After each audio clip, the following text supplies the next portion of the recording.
The internet is a weird place. So there are traditions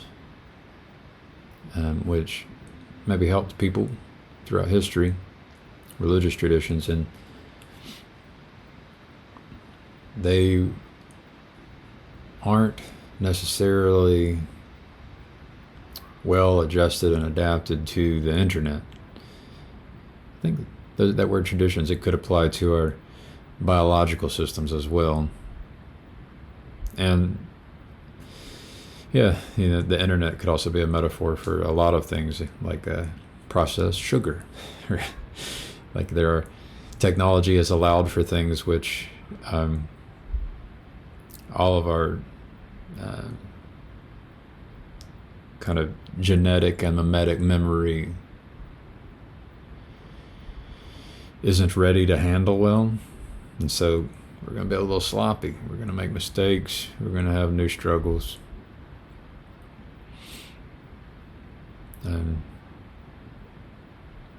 But maybe we can figure out how to do things.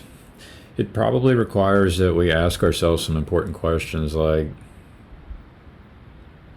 and we also need an imagination.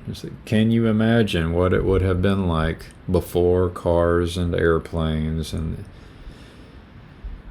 before we all knew how to read, or many of us knew how to read, and before all of these things, and then try to, so imagine what life was like then, and then try to figure out, well, what should we be careful about with all this technology?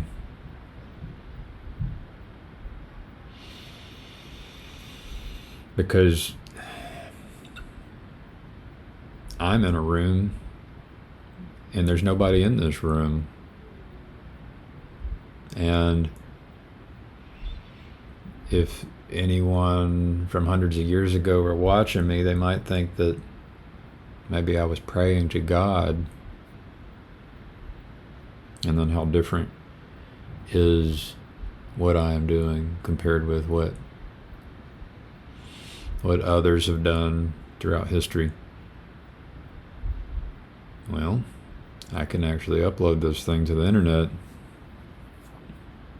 And so I could go to God. I could start talking about people, individuals. I could talk about the things they do which upset me. And that would be good for me, but it might not be good for me to share that with the world, right, on the internet. Yeah, and it makes me think about social media and Twitter. And so I was in a conversation with a friend, and maybe I can just read.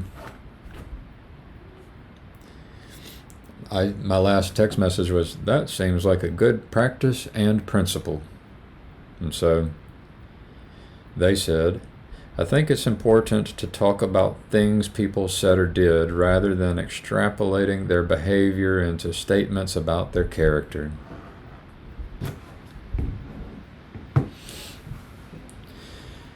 So that would be a good practice and principle when we interact on the internet.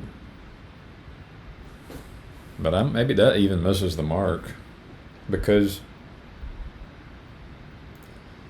we could talk about what people said and did, and we can do it in different ways even then. We could start talking about the way people behaved at the voting booth, and then all of a sudden,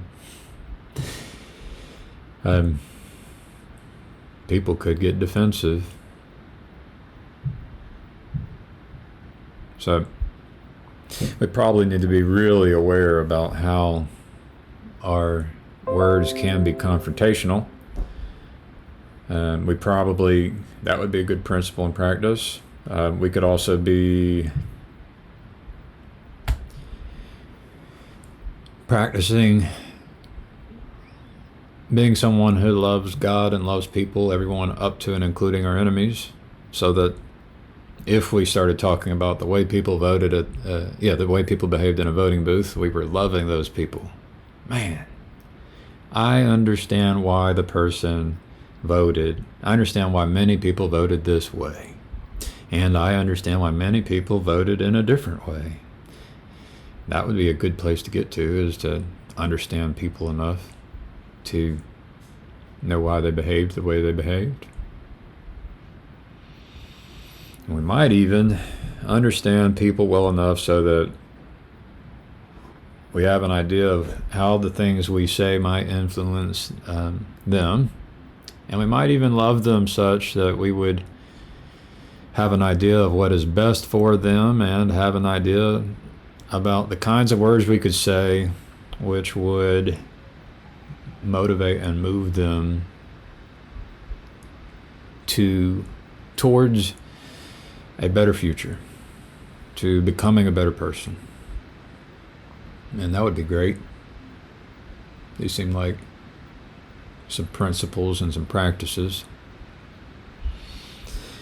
And then, because we're all on a path and we got to start somewhere, it might be good to try and find people who are like that, who love us, who practice being loving and encouraging, who might know about a destination towards which we can head and should head. And it would be good if we tried to be careful about where we give our attention.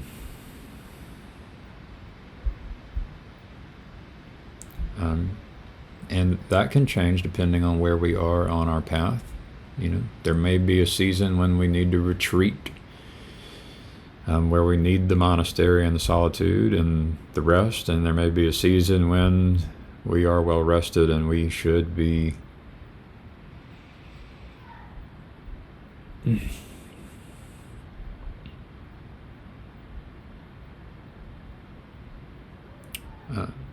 have the courage. We can practice having courage. We can go out and do some practices and try to do better than we did previously.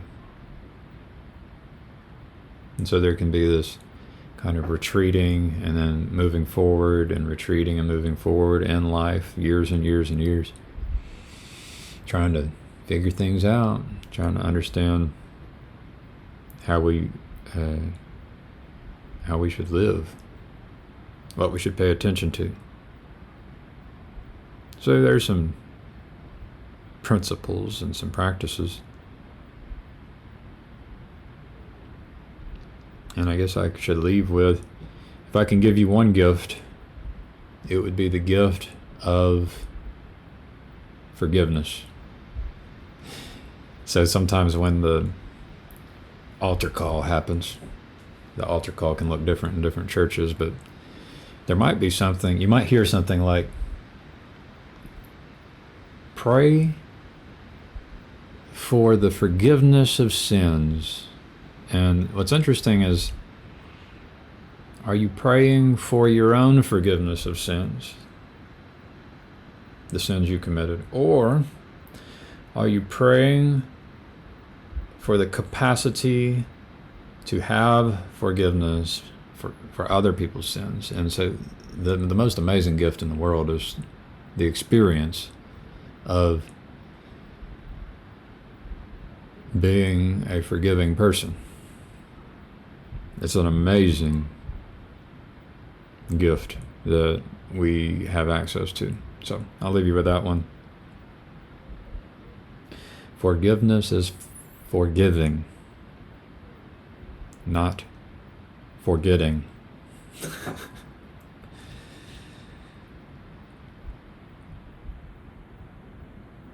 All right. That's all for the day. You have a good one. Peace out. A-Town.